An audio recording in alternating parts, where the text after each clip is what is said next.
Dinelgang ka pa ba, boy? Ha? Dinelgang ka pa? Mag-explain na siya. Ayan. So, okay na, sir. Okay na, okay na. Sir, working na po yung setup natin, no? So, ito po yung solar panel natin, battery, load po ng bahay nyo, tsaka yung Meralco po. So, kung gusto nyo lang po makita, for example lang, yan, pindutin nyo lang po yan, touchscreen naman po. Kahit saan? Kahit saan na Oo, part? Tapos, ito po yung box. Yan. Kailangan yung power panel. Ito yung solar panel natin. For example, gusto mo makita yung harvest ng solar panel natin. Yan. Pindot nyo lang po. So, ito po yung PB1, PB2. So, yung harvest po nung isa is 500. So, yung isa naman po is 1,000. So, dito po yung pinaka-total, yung power. Saan yung PB1 pala? PB1. Hindi, PB1 yung nasa baba. Tapos PB2 yung nasa taas. PB2 yung nasa taas. Mas mano. Kasi ngayon, Mata. ano na yung araw, sir? Papunta na sa kabila. Hindi, makulim din kasi. Makulimlim din. Hindi natin maano yung sikat. Basta 2 yung second floor. Tapos dito makita nyo po yung voltahe. At saka yung voltahe rin po ng PB2. PB1, PB2, tapos amps. Tsaka for today, for example, ngayong araw na to, kung ilang kilowatt yung na-harvest niya. So makikita nyo rin po rito record today. Okay. So ngayon, nakapag-harvest na po siya ng 1.4 kilowatt. So pasensya na, medyo talaga makulimlim. So yun. Tapos yung battery po natin, nagbibigay na po siya ngayon kasi hindi na kaya ni solar panel natin. So ang mangyayari, pag wala po siyang minus, ibig sabihin po nun, nagbibigay na po siya ng power. Tapos may minus naman po siya, charging po siya, ibig sabihin. Okay. Ayan. Tapos, yung load po ninyo is ngayon is 1.9 kilowatt hour. So yun, sinubukan natin yung load nyo. So yan, makikita nyo rin po dito yung total. For example, kung ilan yung ginamit nyo today, na kung ilang kilowatt, makikita nyo rin po rito. Na kung ilang kilowatt na talaga yung ginamit nyo sa buong bahay nyo. So yan, pindot lang po kayo ng ganyan. So ngayon, dalawa nagbibigay. Nagbibigay solar battery at saka yung solar panel natin. 1.6 si battery, ay si solar panel natin. Si battery naman po. Yung ano yan, yung current, yung ngayon mismo. Ngayon po mismo. So Okay. ngayon, tumutulong si battery kasi kulang na po si solar panel. So ganun yung function ng ano natin. So ngayon, wala pa rin naman po kinakain sa Meralco. So makikita nyo po dyan, for example, wala na si solar panel mamaya, mga hapon. Tapos si battery is, na-reach nyo na yung pinaka-lowbat. Doon na po tutulong babackup si Meralco. So makikita nyo po yan dito. Kung ilang watts yung load nyo, yun po yung bibigay. So kung, for example, today, kung ilang kilowatt yung tinulong ni Meralco, makikita nyo rin po rito, yun po yung babayaran nyo sa Meralco. So yan, naka-record po yan today. Tapos ganun lang din po. So yan, tapos lahat naman po yan, kapag nagka-brown out, for example, automatic na po yan, wala na pong gagalawin. So, ang iwasan lang po, magpula po ito. Ay, ano sabihin nun? Nagpula siya, tapos tumunog po yung Malakas yan? natin. Tit, ganun. Tapos, ibig sabihin po siya, may na-detect po siyang problem. For example, may gumawa rito, tapos ang electrical, nagkaroon ng ground, madedetect niya. For example naman, si battery, nagka-brown out. Nagbibigay siya ng warning pag palowbat na po siya sa gabi. For example, wala na solar panel natin, brown out. Sa gabi nyo to gagamitin, syempre. Pag palowbat na po siya, magbibigay siya ng warning. Ilang percent yung lobat na yun? Ang ilagay po natin na ito is 48. So pag na-reach na yung 48, for example dito, 53 ngayon. Pag na-reach ng pamayang gabi yan, wala na solar panel mamayang gabi, na-reach na yung 48, automatic lilipat na po sa Meralco. Pag brownout naman po, pag siya lang naman mag-isa, ang pinakasagad 47. So pag 47 yan, magulat ka, tutunog yung inverter, tapos pag magsha-shutdown na siya, wala na. Kukurap yung ilaw nyo, tapos mag-shutdown. Kusa naman po siya mag-shutdown. So ngayon ang nakaset is 48. 48 po, 48. So kapag mamayang gabi, for example, mamaya, wala na solar panel, mga alas 4, alas 5, siya na po unang magbibigay. Pag na-reach na yung 48, tsaka lang po babackup si Meralco. Ibig sabihin po, ubus yan sa naman. So naka-settings naman po. Pwede ba ano yun? Ano bang usual na yung pinakamababang pwede? Yun na po kasi yung pinaka... Hindi ba 20? Hindi po, ang ano po kasi natin yung voltage po yung sinabi ko. Pero okay, sa ano okay, po yun, sa voltage po yun, 20% po talaga yun. So yung sinasabi mong 48 yung voltahe. Yung So, ito percent, dito, sa 20. percent ng Okay. battery. Akala ko So, yun. percent yung 48. So yun po yung ano lang para ligtas pa rin yung battery natin. Tsaka mas lalong... Pag nag-under voltage, yung pag 48 yung nakaset na pagbaba. So yun po yung ano natin. Pwede natin i-sample mamaya kung paano gagana si battery pag wala si solar panel na natin. Tapos kung pag naubos na naman po siya kung paano magiging function natin. So, explain ko yung mamaya yun. So, ito, sir, for example naman, gusto nyo magpatay. May gagawin kayo sa bahay, tapos gusto nyo patayin yung setup natin. Ang una nyo lang gagawin, is patayin po yung solar panel natin. Ayun yung una, ayun yung sequence na PB. Patayin nyo lang po ito, Aha. babaan nyo lang po yan. Tapos, pangalawa naman po ito. Tapos, pindot po tayo rito. May pindutan po rito nasa gilid. Okay, so una, taas tapos paakyat. Dito po, tapos paakyat. Yung ATS wala nang Wala na gagawin pong dyan. gagalawin. But kung sakaling aalis kayo, for example, gusto nyo siyang patayin, aalis kayo ng mga 1 week, ay patayin ko nga muna yung setup kasi wala namang gumagamit. Okay. O kaya, meron gustong gumawa rito sa bahay nyo, na gusto nyo patayin muna yung setup para ganun lang po ang gagawin. So yan, patay lang po. Tapos pindot dito. Pindutin po yung pinapindot. Itong diikot. Tapos yung umiikot, ilagay nyo po Sa off. Oo. Ilaw lang tong. Pindutan ba tong Yung on-off? pindutan po yan sa inverter yan. Pipindutin nyo po yan. Tapos yung patayin to. Yung dalawa na to. So ito patay, tapos ikot, tapos off. Okay pa. Off ba muna bago ikot? Kahit ano dyan, kahit ano po yung PB switch. Ito PB switch, tapos yung isa Yung sa inverter. inverter po. Ito yung pinaka-inverter mismo. Ako na pinaka-inverter. siguro yung PB kasi galing. So yun, pag pindot mo ng kahit saan dyan. Okay. Tapos, ibabaan nyo po itong battery. Ay, ito yung pinakahuli. Pinakahuli po niyan. Tapos kusa naman siya shutdown yun. So, ito naman po ang isa. Kapag gusto nyo, naka-shutdown po siya, kasi mawawalan po kayo ng ilaw. Grado. Gusto nyo naman po, nakapatay po yung setup natin, tapos gusto nyo magka-ilaw. Iangat nyo lang po itong dalawa. Nakapatay yung setup natin, pero may ilaw po kayo. May kuryente po. So dapat, para magawa yon fully patay lahat. Shutdown mo muna Tapos natin. saka yun yung... Tsaka po yun yung dalawa. Yung dalawa.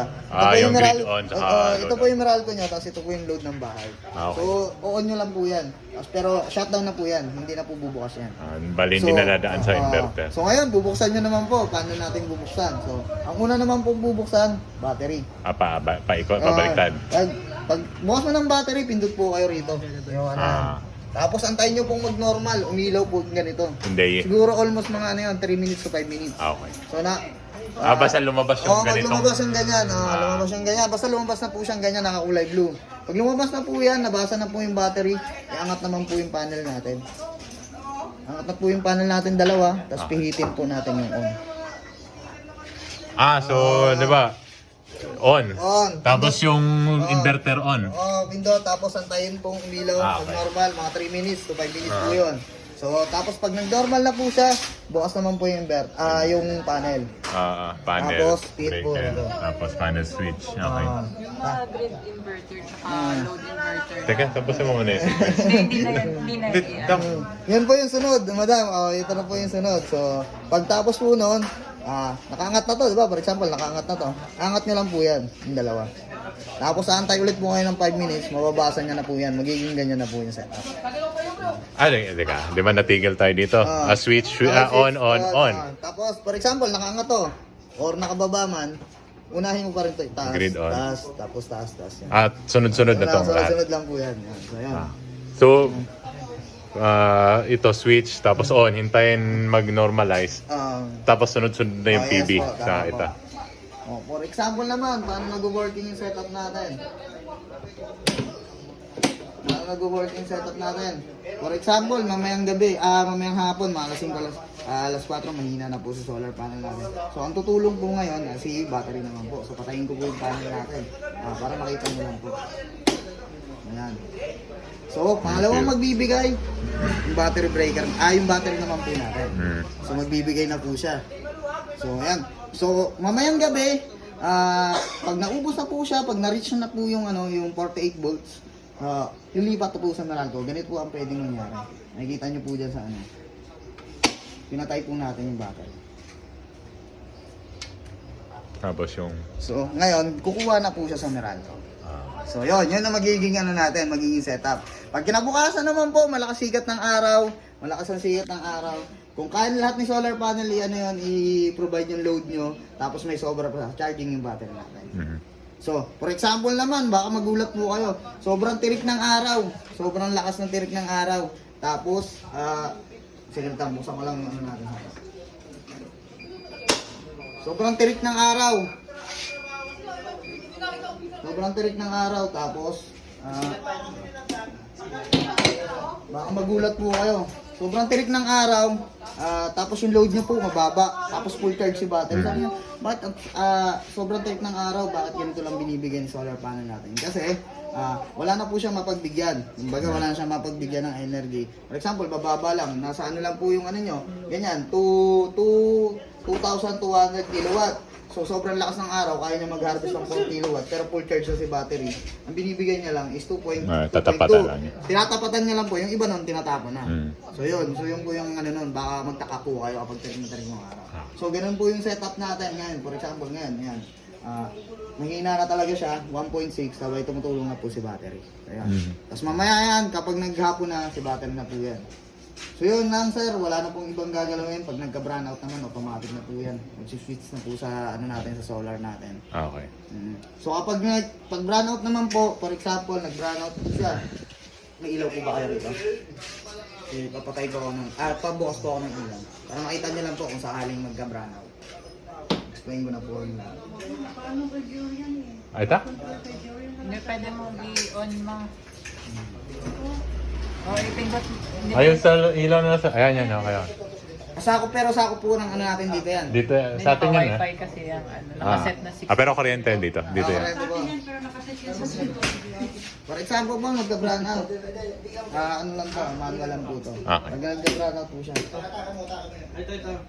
Wala, hindi kasama rito. Nakikita niyo po rito, nag-off grid. Ito. Nag-off grid po siya. Ibig sabihin yan, pure solar po ang gumagana. Dalawa lang ang possible na pwedeng mangyari ng ganyan. Pag nakita niyo po nandito, nag-loss po yung ano nyo, yung bumaba yung voltahe ng AC nyo or nag-brown out. So, ganun Voltahe ng... Anong easy? Yung... yung Meralco nyo po. Okay. Kasi madedetect po ng inverter natin yun. So yan, kapag nag-ano naman po yan, baka magulat kayo, biglang gumanon yung ano nyo, ibig sabihin na nag-brown out. Tapos kapag balik po ng Meralco natin, wala na pong ganun. May vibration lang sa ano nyo, sa appliances nyo. Ayun. Angat ko na po. Tapos makikita nyo mamaya, pag bago siya mag-normal, mga ilang minutes bago mawala po yung off-grid. So yun po yun. So kung may iba pa po kayong katanungan, Tapos...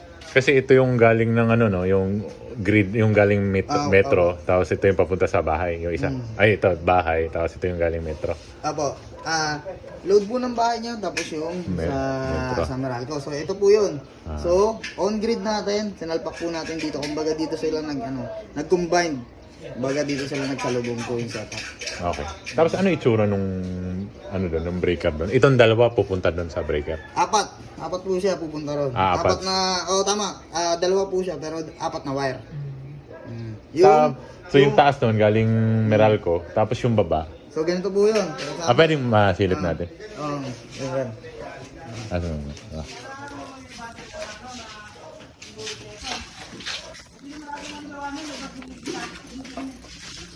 Yan sir, tingnan mo for example yan. Example lang to Ito yung Meralco mo, diba? Tapos ito yung papasok mo ng load sa bahay. Diba? Hinugot po namin yung Meralco na yan. Tapos yung grid mo doon, yung apat na wire na pumasok, dinugtong ko po yun dito. Yung sa on-grid natin. Saan nagdugtong doon sa box? Dito na po. Ito galing to sa inverter. Opo. Galing po to sa inverter, sa breaker ng inverter. Tapos dito ko po kinumbine yung grid nyo sa doon po sa grid ng inverter. Tapos ito yung galing metro, saka dito yung metro saka yung papuntang bahay. Ito po kasi yung galing yung metro to, papunta ron. Tapos yung wire na winiringan ko sa grid inverter, pinagsama ko po yun doon. Tapos yung load inverter nyo naman po na papasok naman po dito sa dito sa breaker. Tapos yung hinugot ko na load, dito yung natin, yung sa inverter natin, tapos ito naman po yung load sa bahay niya. So ito yung inverter load galing sa... Pero sa mabilis. Tingnan, i-drawing ka natin. Sample natin, nasaan yung May papel ka. Kuha ang papel din. para mas natin. Stabilis natin na. Yun yung hindi, medyo... Kasi ngayon, dalawang nawala yung... May nawalang cable.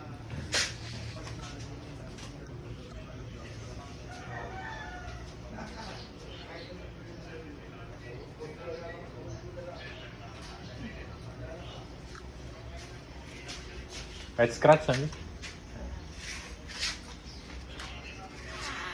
Yan. So ito po, inverter natin. Inverter. So yung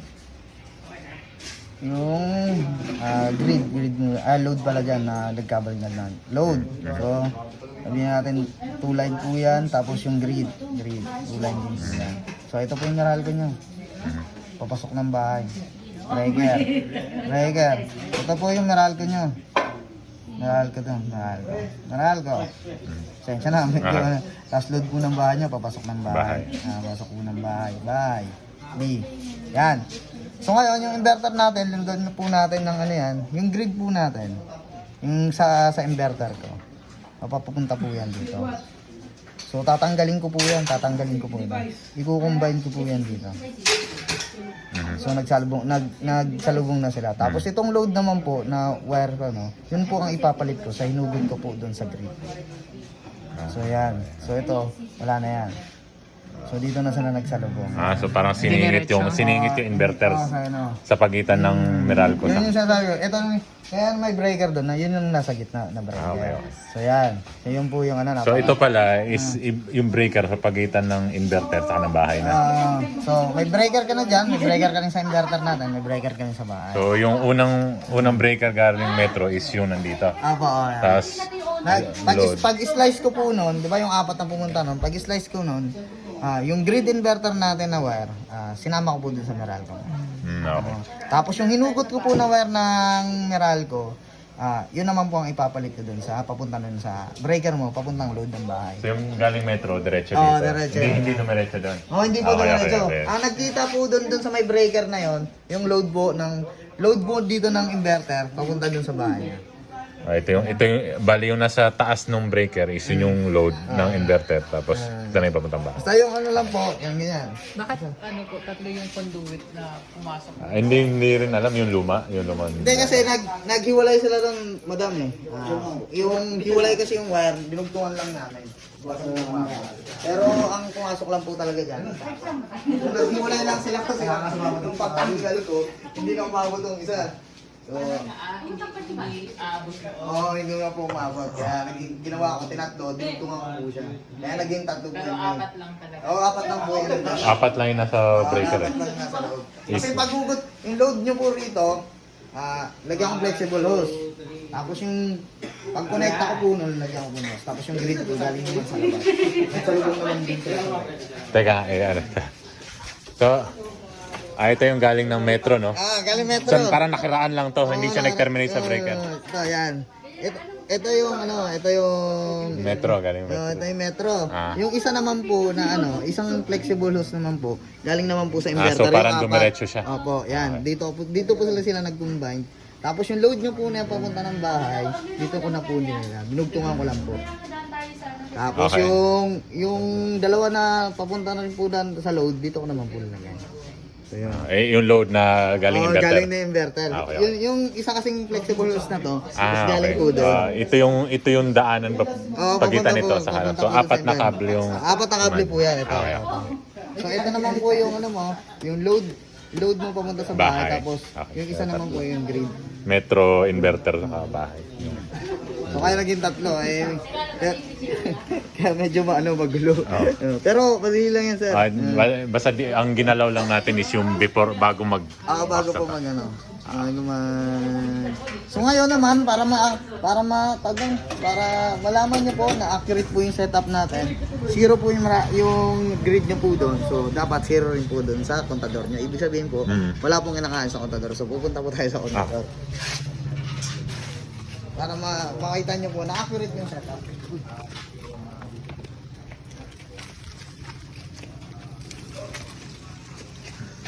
Ito hindi. Ay, sa kabila.